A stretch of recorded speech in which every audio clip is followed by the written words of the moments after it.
Welcome to KRWG Public Media 2024 election coverage featuring New Mexico Senate District 38. Hello, I'm Anthony Moreno.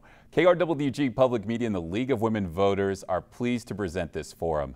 The rules for this forum are candidates have up to 60 seconds to answer each question and should not mention their opponents in their answer. My co-moderator for this forum is Julie Oitko with the League of Women Voters of Southern New Mexico. We now welcome both candidates, Democratic incumbent candidate Carrie Hamblin and Republican candidate Samantha Barncastle-Salopek. We begin with the first question is for the incumbent candidate, Carrie Hamblin. It's a basic question. Why do you want to run for this seat? Thank you very much, Anthony and Julie, for having this today. The reason why I ran for the seat in the first place was because the votes of the incumbent weren't representative of the constituency. We had several bills that were going to be detrimental to New Mexicans, and it was really important that those bills actually get moved through the Senate and through the legislature so that we could protect women's reproductive health, that we could have access to the Permanent Land Grant Fund, that we would have legalized adult use cannabis, and we've seen in the last 4 years legislation that has been far more impactful than, according to the words of our Senate floor leader, Majority Leader Peter Wirth, have been more impactful than the 20 years that he has served in office. The other reason why I chose to run is because as a queer person, I didn't see people who looked like me. And there may be many people in this audience who remember Barney Frank. There are a lot of young people, young queer people, who don't see people who look like themselves, and I felt that representation matters and that it's important to be there in office. Okay, candidate Barncastle-Salopek. Thank you, and thank you for having me also. I appreciate the opportunity to do this. I am running because I'm a mom, and I want a future for my children in New Mexico. And right now, we are falling last on everything that matters in children's issues when it comes to public safety, when it comes to education, when it comes to health care. We are doing best on all of the worst lists, though.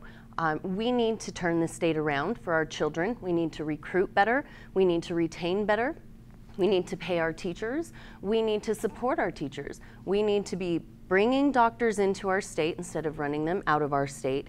And our basic needs in Southern New Mexico are not being met, so we need to turn things around and start meeting those needs. And the reason I am running is because I'm an attorney. I bring people together from a multitude of different backgrounds to build big projects on the federal level. I work through compromise and collaboration to do that, and that's my goal when I go to the legislature. Thank you. Candidate Barncastle-Salopek, if elected, what are your highest priorities? My highest priorities are going to be children's issues, primarily education, health care access, but those issues aren't just children's issues. Those are community-wide issues. Access to clean and safe drinking water, access to water for our agriculture businesses so that they can grow food that's nutritious to put in the school systems for our kids to eat. Crime and public safety issues. Those are going to be the top priorities because at the end of the day, they affect real families on the ground. Senator Hamblin. Thank you. If I get reelected, continuing advocating for increased transportation, medical services, and access to education and job opportunities, especially in the rural parts of the state. With the pandemic, we found that those issues were exemplified. Many of those folks already knew that those were issues that were concerning for them, but the pandemic really amplified those for them. Continue to provide resources to address challenges for the unhoused and the hungry. Continue to advocate for small businesses while also supporting employees. Legislation that moves us closer to clean energy and renewable energy, and also protecting women of color, indigenous communities, individuals with disabilities, and members of the LGBTQ community. I'm very grateful that I have a broad expanse of experience, especially with my work with many of the nonprofits that we have in the community. And so having their support and their advocacy and being able to talk for them or bring them to the table is something I take of a great honor. All right, our next question, we'll stay with the incumbent candidate. What can state lawmakers do to address violent crime and property crime in New Mexico? You know, I always look at issues that, especially like this, is like the wheel of a bicycle, is that we've got the issue here and then there are spokes all around that. And those spokes are all different issues, and we are reckless if we think that there's just one spoke that addresses those issues.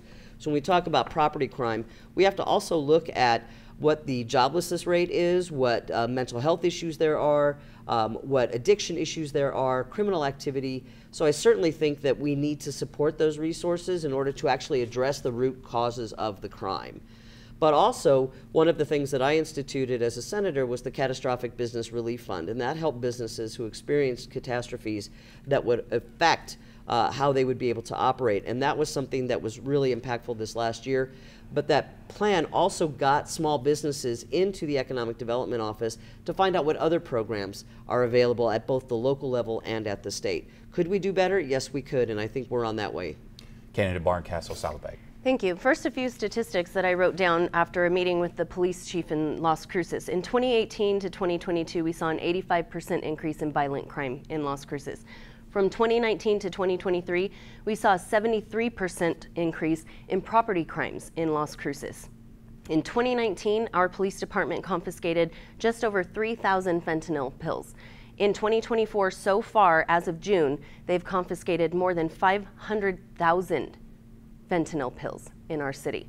Now, I agree, this is a multitude of issues coming together all at once, but we are never going to resolve the issues while we are listening to extreme rhetoric instead of working together on the ground to lift up businesses, to lift up those who are in need. Simply saying that someone is on drugs is mentally ill is not correct. We cannot house people who are selling drugs or on drugs with single mothers who are struggling to make ends meet, who become homeless and have children. We are never going to resolve those issues that way. Thank you. Candidate Barncastle-Salopek, what do you feel the state legislature can do to improve mental health services? There's so many things the legislature can do to improve mental health services, starting with recruiting doctors, starting with infrastructure. We lack the basic infrastructure to bring qualified care professionals to our state and to retain them. In fact, we've done the opposite. We have run them off in the last few years. There are doctors who will tell you they would rather work in remote areas of the United States than in downtown Las Cruces because of the issues we're faced with. So we're going to have to work together to resolve the multitude of issues we were just talking about, but funding for infrastructure, funding for regionalized hospital systems that bring mental health care facilities to local communities so that we are not shipping our friends and family to some faraway land to get health care like I have to do with my cerebral palsy daughter. We can do it here in our home with our family and community support. But that takes resources and that takes management of government spending. Thank you. Senator Hamblin? Thank you. According to Jerry Ortiz-Pino, a colleague of mine in the Senate who's an expert on this and also is the chair of the Health and Public Affairs Committee, he's made several comments about this, is that first and foremost, when we're talking about behavioral health, a lot of our centers are very understaffed. You know, as it's been mentioned, that there is a shortage of that. Senator Ortiz-Pino said that we need to create an educational pipeline for that. We also need to pay people better. And that's the big issue overall when it comes down to our medical practitioners, is that we're right next to El Paso. People in El Paso get paid more than people do in New Mexico.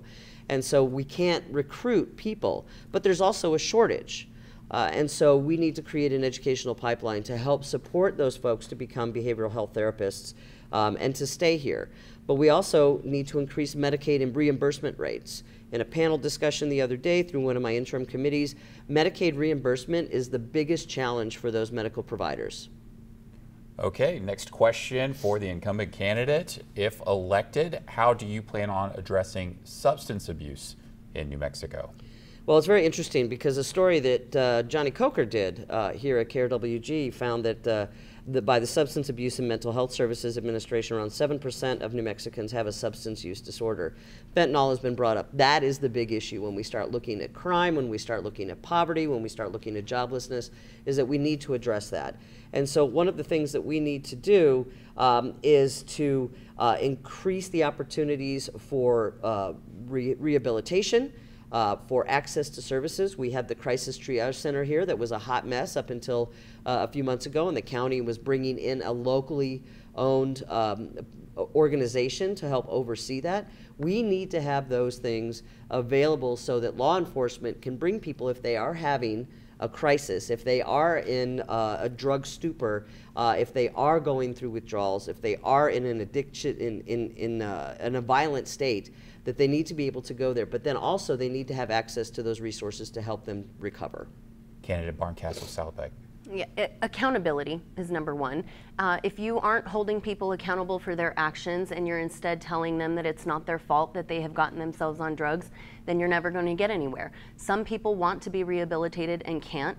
Some people do not want to be rehabilitated. We have to deal with those two sectors differently, and we have to understand the difference between the two, and that accountability matters to one, but it doesn't matter to the other. So in terms of how we fund, for example, our police departments, our DA's offices, our court systems, that's all incredibly important to make sure that they have the resources and the personnel on hand to be able to sort those two groups and get people into the right path, because right now we're trying to funnel everybody into the same path, and we know that doesn't work. We're seeing it on the streets. It's not working. And fentanyl is the big issue, but across New Mexico there are a plethora of other issues that relate to drug abuse and mental health issues. Thank you. Thank you. Next question, candidate Barncastle-Salopek. What's your plan to address affordable housing in New Mexico? Well, for starters, government regulations increase the cost of housing. And so when we are talking about trying to keep housing costs low, we have to support the home builders in doing that. We have to support water providers in making sure water service is available. We have to support a whole group of different people who contribute in to creating those homes. I do believe that we need more public housing available in Las Cruces, but I also believe in accountability there too. There has to be rules, and you have to follow those rules to be able to live there. Not all people want to follow those rules, so we can't do anything about a certain sector while we're trying to help the rest. There is a way to deal with that, right? But that's not the answer to this question. This question is supporting the local builders, supporting those people who are trying to put affordable housing on the ground without excessive government regulation. Thank you. Senator Hamblin? Well, I think it's an impractical approach to put rules on whether or not people have access to housing, because housing is a right. Right now, there is a lack of affordable housing not only in the state and in our area, but throughout the country. And with the pandemic, it became much worse. With my work with the Mesilla Valley Community of Hope, understanding that there is a housing first approach, where if there are folks who have addiction issues or behavioral issues, need mental health services, first and foremost, you get them into housing. And everybody deserves that. And the Las Cruces, and especially the Mesilla Valley Community of Hope, is really serving as an example with the Amador Crossing, which is a project that I funded, which will help get 50 people off of the streets right now once that is built. We need to increase funding for the unhoused population to get folks into it. And I commend the city of Las Cruces for the 55 and plus complex that is going up on El Paseo right across from Las Cruces High School, because we do have an aging population that needs access to affordable health care, affordable housing as well. Okay, moving on to the next question for the incumbent candidate. Do you feel New Mexico should have a paid legislature? And please explain your answer. Absolutely. And, it was brought up several years ago. The messenger was not really the right messenger. It was the doctor who was saying that we need to get paid. However, what happens is that we are the only volunteer legislature in the country, which means that when we are, like for example, being here today, that is something that is on my own volunteer time, which I signed up for.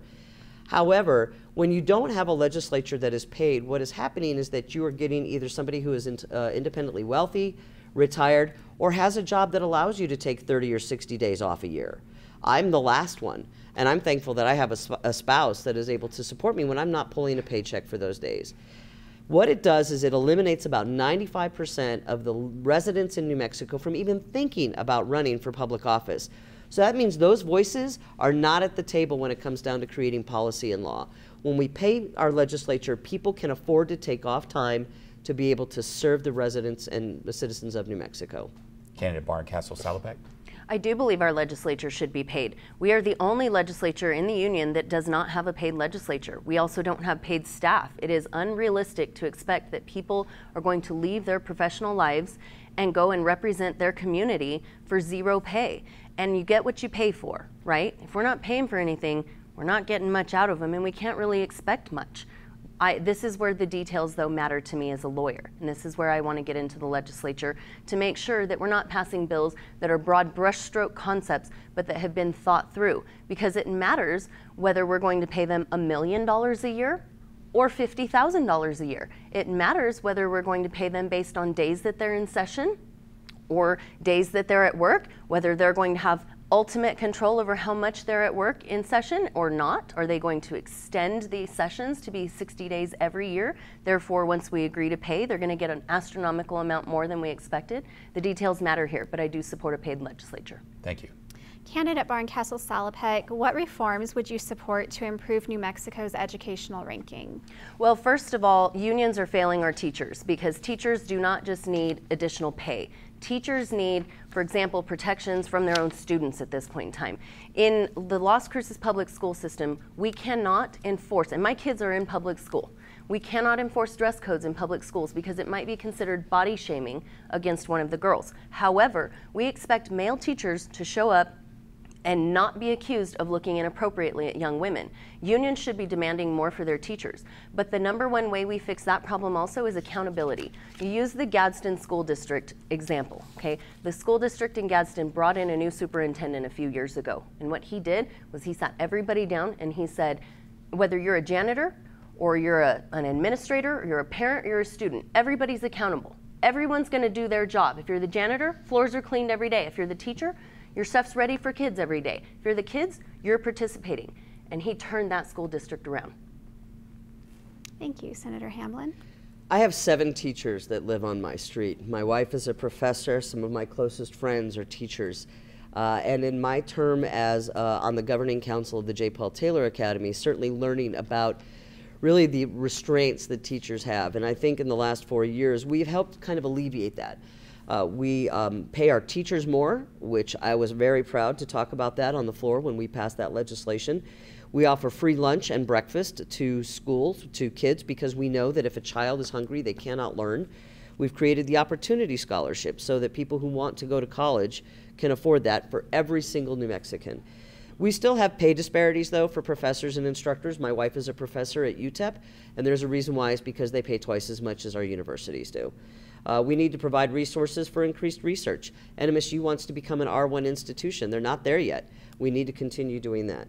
You know, when I think of how we need to enhance the learning experience from pre-K to university, we need to provide those resources and listen to the teachers who are doing the work. All right, that's our time. We're moving on to the next question for the incumbent candidate. If elected, what steps would you take to address healthcare challenges in New Mexico?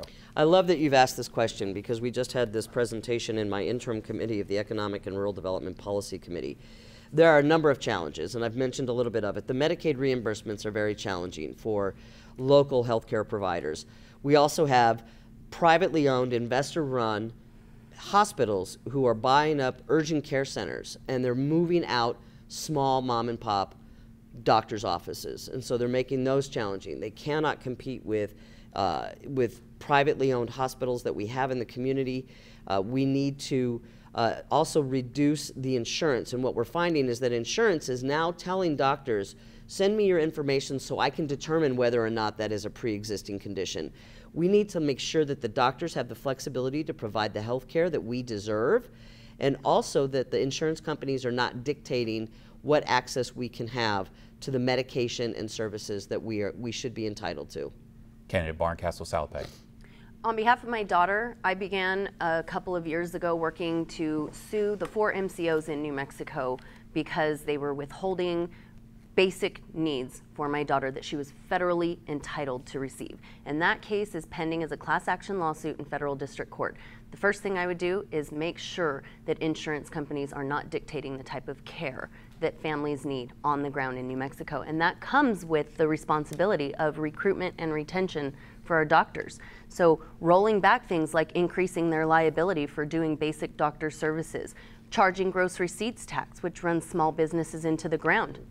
All of those things that make doctors less able to afford the technology in their offices that they need to run practices like you see in neighboring states like Arizona. We need to increase their ability to provide for the community with technology, with some of these tax incentives, all sorts of things that we can do without having to necessarily run them out of our state. Thank you. Candidate Barncastle-Salopek, how can the legislature address water issues in an increasingly arid state? Well, Luckily for me, this is my forte. I'm a water and natural resources attorney. I represent the Elephant Butte Irrigation District, multiple small municipalities and drinking water systems, private water users, and I work on the federal level and the state level in water and natural resources policy. And we know we are moving towards a more arid climate. And we know that we have been in a long persisting drought over the last 20 years, and the number one way we are addressing that is adapting our infrastructure. I also took a part in writing the Inflation Reduction Act, the piece that allows money to flow out of the Colorado River to other similarly stricken, drought-stricken basins, similarly situated drought-stricken basins. And what we did there was we were able to compete with Colorado River interests for money to build infrastructure to work higher up in the watersheds to capture and control water so that it's not devastating to communities, but so that it can be put to beneficial use on farm fields, within communities, or in recreation. And so that's what we're working on. Thank you. Senator Hamblin? Thank you for that. Meeting with the Attorney General about a month and a half ago, getting the update on the water case that my colleague here is I'm sure very familiar with, is understanding that now New Mexico is joining in with Texas to keep the federal government from bringing us back to the early 1900s, I think 1920s, compact that would put us at very detrimental levels of access to water. However, we are an agricultural region. This is an agricultural university, and our region is rich with farmers, but they always have the challenge of having access to water. So one of the things that I believe that New Mexico State, and I've encouraged and had conversations with them about coming up with different ways to use water more efficiently. Understanding drip irrigation is very time consuming. However, there are other areas of the state that are using water techniques to help reduce the use of water, and so I'm bringing that to our different communities. Also, we just need to incentivize local builders to continue using low water usage and also support our residents who are doing the same. Okay, moving on to the next question for the incumbent candidate. What's your plan to improve public transportation? So in District 38, public transportation is one of the biggest issues for our residents because the rural parts of the community, many of those families are one-car families. And if somebody is at work for the day, the other person is confined to their home. They don't have access to that. So I've been working with the South Central Regional Transit District, which I believe just got one of their new electric buses, to increase their routes to the different areas. For many people in District 38, when it comes down to access to jobs, access to education, access to medical, it's all dependent on transportation. So increasing those routes, those public routes for the residents of District 38 is a priority for me, but also supporting the city of Las Cruces, who continues to offer free bus fares for people to be able to use public transportation. They just got 12 new electric buses that they're going to phase in, and we'll continue to support them when they do that. Candidate Barncastle Salopek. Public transportation is an interesting topic because you can't talk about what drives on the roads until you actually have roads. And throughout our county, especially in the south area of the district, Senate District 38, we have a multitude of colonias and communities that are lacking in basic infrastructure. No roads, no streetlights, no safe access to their homes in and out across canals or near the river, near other access points like railroads. We need to focus on our roads. We need to focus on basic needs first before we start talking about building in the frills and all of the fancy extra things. We need to make sure those communities actually have their basic needs met first. Okay, we're moving on to our final question. Candidate Barncastle Salopek, what changes, if any, need to be made in the tax structure of the state? Our tax structure is incredibly complex. As an attorney, I even struggle to understand our tax structure in New Mexico. One of the things that we know about our budget in New Mexico, though, these last few years is that we are seeing surpluses like we've never seen before. Now's the time to simplify our structure for taxing. We do not need to tax income and then all these extra taxes that we have to fund government when we have something like oil and gas in New Mexico. Oil and gas is paying their full freight already. We have a state land commissioner that's withholding leases where oil and gas could be paying more. There is a way to simplify our tax structure without putting more burden on the backs of working families, but still fund government at the levels it needs to be funded. Senator Hamblin. Thank you. As the Vice Chair of the Tax Business and Transportation Committee, one of our responsibilities is the omnibus tax package.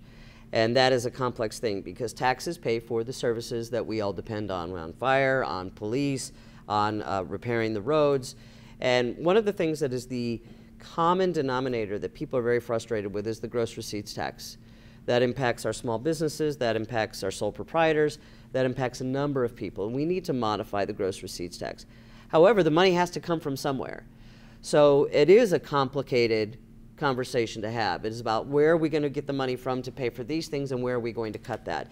And so that's something that I'm very honored to serve as the Vice Chair of the Tax, Business, and Transportation Committee, to be able to look at that in a practical way, not only being able to look at how it does impact small businesses and people who have to pay those taxes, but also how we continue to provide for the resources. Because it's exhausting for me to put capital outlay money into roads like I have with Firehouse and Tres Caballos Road in southern New Mexico, when we can have taxes that are covering that instead. All right, that concludes our District 38 New Mexico State Senate Candidate Forum. We want to thank our candidates, incumbent Democratic candidate Carrie Hamblin and Republican candidate Samantha Barncastle Salopek. Thank you to our co-moderator, Julie Whitego with the League of Women Voters of Southern New Mexico. A reminder, you can stay updated with local election coverage by visiting the KRWG News Election Center at our website, krwg.org. I'm Anthony Moreno. Thank you for joining us. And remember, Election Day is Tuesday, November 5th.